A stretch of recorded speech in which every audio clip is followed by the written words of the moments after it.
cyangwa kutagira icyo akora, urumva utuma hakorwa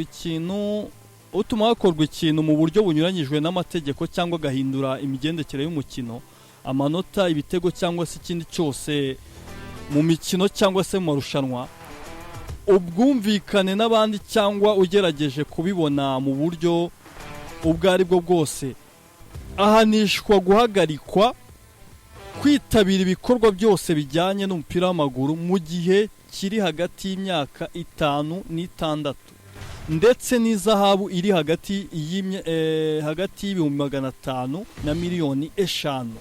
Ku makosa akomeye hatangwa igihano gihagarikwa mu gihe kirekire gishobora kuvamo no guhagarikwa burundu kwitabira ibikorwa bijyanye n'umupira w'amaguru muri rusange. Ubwo rero ndumva itegeko rirabisobanuye neza. Kumva ko bijyanye n'itegeko baryapuritse. Aho ngaho mba ndi kumwe nabo cyane. Aho urumva ko rwose ikitwa, ariko se mu itegeko tubonye ko izahabu cyangwa se ayo agomba gutanga ari hagati y'ibihumbi 500 na miliyoni 5 ku makosa akomeye mu gutanga icyo gihano nyine.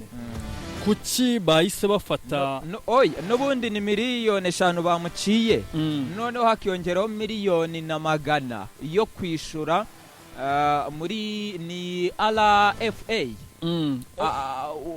amafaranga yatanzwe hapimwa amajwi, n'ubundi ni miliyoni 5 bamuciye, ariko akishyura n'ikiguzi cy'uko bagiye gushaka ko ayo majwi ko karaye mu gihe atabyemera. Icyo nashakaga kwitsaho ni uburyo nyine bahise bafatira ku kigero cya nyuma izo miliyoni zigera kuri 5. Ntibari gufata mwebyiri gutyo cyane ko ari hagati y'ibihumbi 500 n'ibihumbi niyo mpamvu itegeko riba ryaratowe nyine rigashyirwaho ngaho kugira ngo rizahane abantu ko ntabwo bigeze barenzaho. Uri gushaka koroshyamo koroshya icyaha. Oya, iyo umuntu utamuhannye wihanukiriye n'abandi baraza bakabikora, ariko iyo ukoze icyo gihano nyine bapfa kuba batarengereye bagakurikiza amategeko nyine ibyanditswe. It's fine nta kibazo rwose.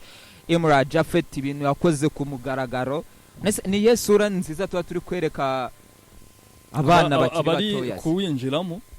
Iyo sura mugani nayo hari uburyo iba itameze neza cyane kabisa.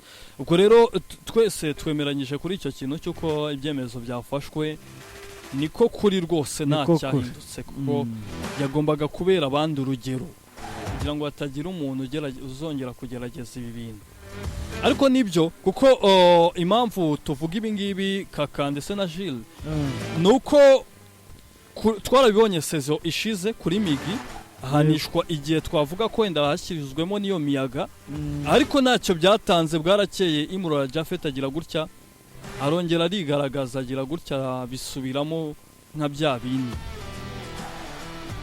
Ubwo rero ibyo bihumbi 120 na miliyoni 1,200 bizahita bijya muri Rwanda Forensic Institute kabisa kugira ngo bajye kwishyura ayo majwi yakoreshejwe kugira ngo bapime bamenye neza cyane nimba uyu mutoza wungirije w'Amagaju yaba ataragize gutya ngo asimbuka. Ariko nabonye n'ubundi ibikorwa bya siporo se sinabonye mu minsi yashize igihe Migi yari yarahanwe n'ubundi muri iyi mikino ya za pre-season yabaga naramubonaga.